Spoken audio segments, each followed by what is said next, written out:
Hey, what's up everybody? Cody from Detroit Speed here. This is a very special project update vlog because Simon Tewell's 70 Chevelle is getting some color on it today.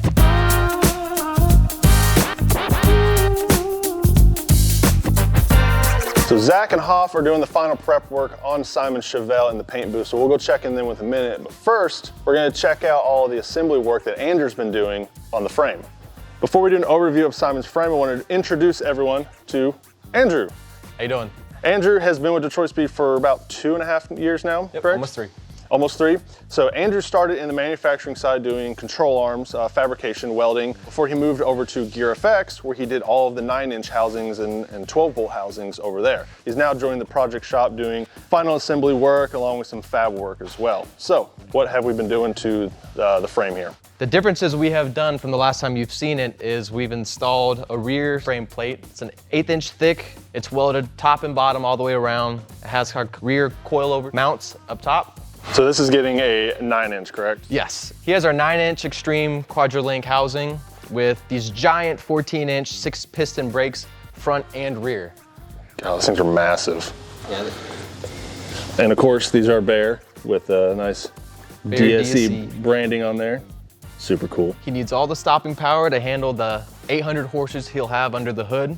And to prevent twisting, what we had done was we had cut out all the original factory welds and had TIG welded it. And then we had braced the frame with 2-inch tubes, so there will not be any twisting later on down the road when he decides to have some fun.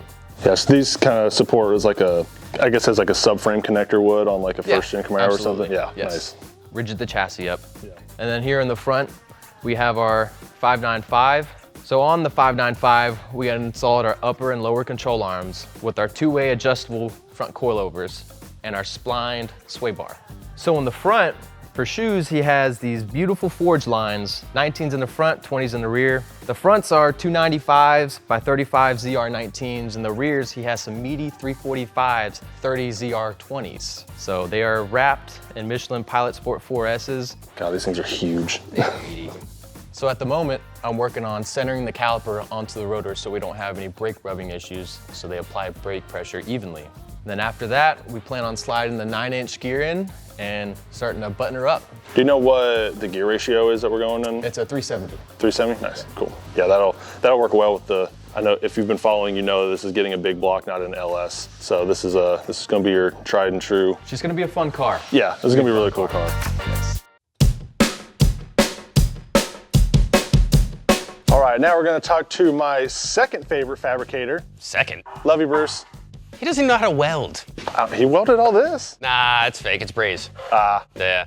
Bryan's 1969 Camaro. I know there's been a lot of work done to this the past few weeks. Bruce has done a lot of welding and fab work on the front with our filler plate, and we've got the clutch master cylinder plate that Bruce so beautifully installed. But what else we got? We had to start on the major body repairs, going through to removing most of the roof and inner structures and rebuilding the car. So everything's vice gripped and sheet metal screwed together right now. Get every part onto the car, test fit the glass, the trunk. Doors have already been aligned to the old quarters. They're fitting pretty nicely. Get the car all back to stock before we go and put in our mini tubs and Quadrolink system and get that lovely subframe up in the car. So before you took the factory one off, you got all the door gaps lined so that way you know where the car, like how the car sat from front to rear? Yeah, I got everything square. Mainly got the pillars square because the one was down a little bit. Doors on the car line it up to the original quarter panels. Actually, see it on the other side if you want to take a trip over there. So this is what the other side started as. And yeah, you go and get the doors aligned, get a gap nice to the bottom of the rocker to the quarter panel, and then you can go ahead and remove it. When you put it on, you already have your door gap pretty much set. Yeah, waiting for these inner panels to come in. This whole inner panel, it was down right here, so that's all getting replaced. Put up to the pillar, and then hang the quarter panel on this side, tie the roof into it, put the trunk floor in, the new tail panel, get it all buttoned together, and then pass it off to Bruce to do the mini tubs. Nice. And luckily with 69 Camaros, you can almost get every single body piece you need aftermarket, whereas like with Jeff's Riviera, not so much. We've done one or two. Yeah, we've done a few first gens, just a few. All right, everyone, today is the day. We're finally gonna see some color on Simon's 70 Chevelle. Zach, are you excited? I am. It's been a long time. It's been a long time coming, and we're really excited to make this thing green and finally see the color on the overall body and all that stuff. So right now, Hoff and I are just kind of getting through the final stages of the prep and masking and all that stuff. So he's getting the drip rails all taped up so that I can finish seam sealing.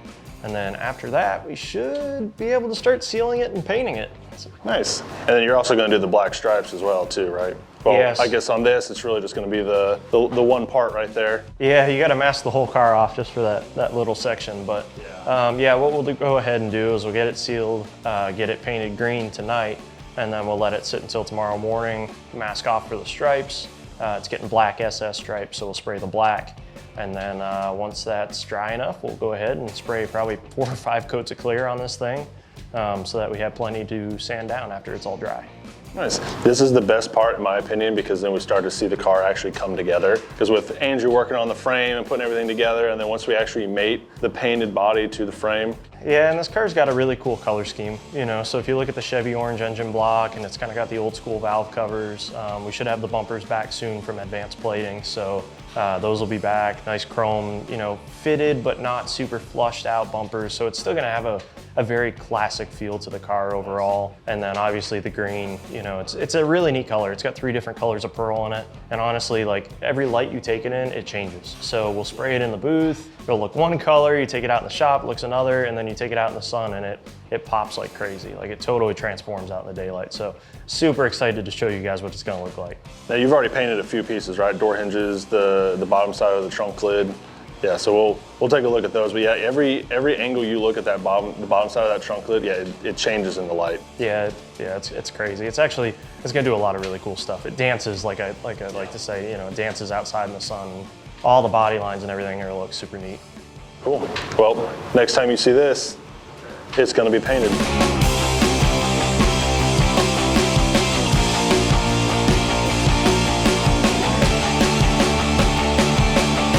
So Zach has one more coat of green paint to put on before we get to pull this thing outside and see what it really looks like under the sunlight. Don't forget to like and follow Detroit Speed on social media to keep up to date with everything going on here in the shop, and we'll see you on the next one.